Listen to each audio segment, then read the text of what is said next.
Les ministres Anne Désiré Ouloto, Amadou Kone, Zorobi Balo Epiphane et l'ex-ministre Raymond Goudou Kofi ont fait des témoignages sur feu le Premier ministre Amadou Gon Coulibaly lors de la rentrée académique de l'Institut de formation politique Amadou Gon Coulibaly, IFP-AGC, le vendredi 4 juin 2021 au Sofitel Hôtel d'Ivoire, Abidjan Cocody. Le panel avait pour thème engagement politique et gestion de l'État. Chacun des 4 ministres est revenu sur comment il est arrivé à la politique. Ma vie est une succession de choix, une succession d'engagements. Pour dire non à l'injustice, non au désordre, non à l'impunité, non à l'exclusion, non à la méchanceté. C'est ce qui explique mon adhésion au RDR. C'est ce qui explique mon soutien à Alassane Ouattara en 1994. Je déteste la politique.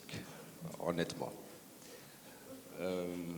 Puis je me suis retrouvé là-dedans par obligation, mais aussi par éducation.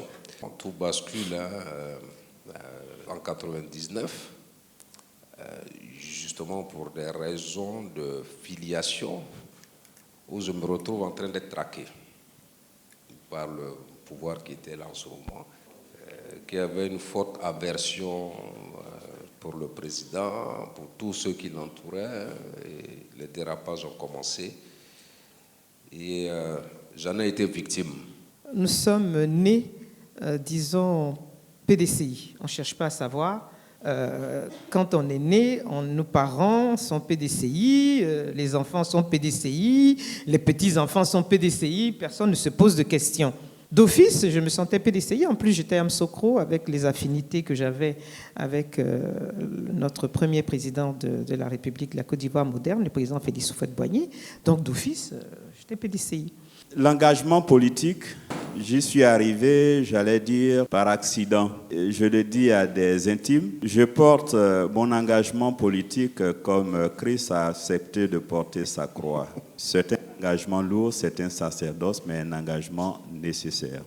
Si chacun d'eux reconnaît avoir connu des trajectoires différentes, ils ont été attirés en politique par le refus de l'injustice, de l'exclusion et pour certains de la haine de l'autre. Après leur témoignage introductif, les 4 panélistes ont échangé avec l'auditoire dans une ambiance bon enfant avec le public, notamment les 200 jeunes auditeurs retenus pour la première promotion de l'IFP-AGC.